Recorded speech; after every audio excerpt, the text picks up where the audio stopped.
Au-delà de la victoire, je voulais vraiment qu'on bouge cette équipe. Et je pense que la fierté de chacun a montré qu'on en était capable. Et on a vraiment proposé une prestation très physique. Et c'est pas de peu dire, parce que face à cette équipe où Inglis peut jouer poste 3, il en faut de la fierté, il faut de la volonté. Et ce soir, on a montré toutes ces valeurs. Ben, c'est sûr que quand Strasbourg revient, ça fait toujours penser à qu'il puisse repasser devant. Hein, donc, mais en même temps, on n'a pas marqué pendant un long moment. Et à partir du premier panier, on s'est un peu quand même libéré. Chaque panier valait son pesant d'or et on a réussi à revenir dans ce match. De toute façon, ça aurait été quand même difficilement imaginable de gagner ce match de 20 points.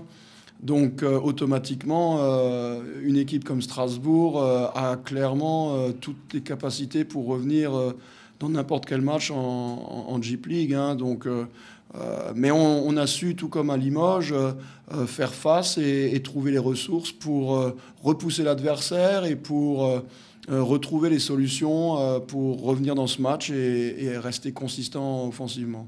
C'était l'ambition du début de saison, de faire partager les choses avec le public. Et je le répète, c'est difficile, hein, c'est très difficile.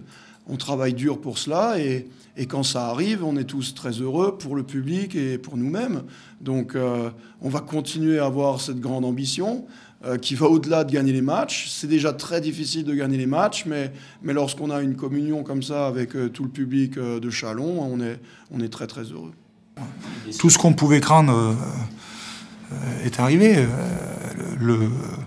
Certainement qu'il y avait un peu de fatigue, mais surtout Châlons-Reims, qui a fait un excellent début de match, agressif, adroit, très percutant.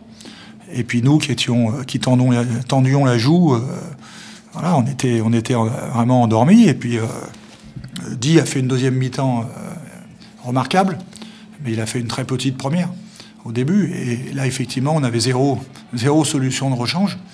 Donc ça fait très mal. C'est très, très embêtant. Hermanson a été très agressif. Donc ça nous a vraiment posé des problèmes. Dean aussi, également au départ. Et on était presque en retard sur plein de situations. Il a fallu en fait qu'on prenne des risques. J'ai commencé la deuxième mi-temps avec Jérémy Leloup en 4 pour retrouver de l'espace, parce qu'on n'en avait pas, on butait, on marquait pas intérieur. D'habitude, c'est notre force. Et là, Miro était 1 sur 7 à la mi-temps. Damien avait fait 1 sur 5, je crois, ou 1 sur 6.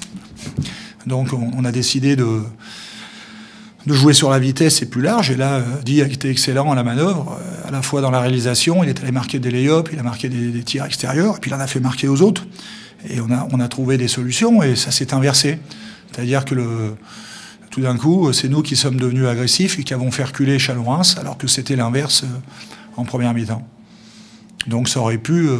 Après, c'est quelques possessions qui font basculer.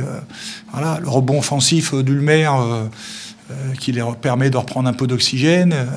Il y a un panier à 3 points d'Ibekwe aussi qui fait mal sur la fin. Voilà, et puis nous, à 75-72, on en a un aussi qu'on rate. Voilà, bon, ça c'est... T'as pas 12 occasions quand tu reviens de si loin. C'est sûr que quand on a 22 de retard à la 23 ou 24e, il faut pas prendre de retard après. Enfin, il faut plutôt bien gérer. Bon, on l'a fait plutôt pas mal, mais on a été trop court à la fin, quoi. 2-3 mauvais choix, 1 ou 2 exploits de leur part qui leur ont permis d'arracher le match de façon méritée sur l'ensemble de la partie, malgré tout. Hein.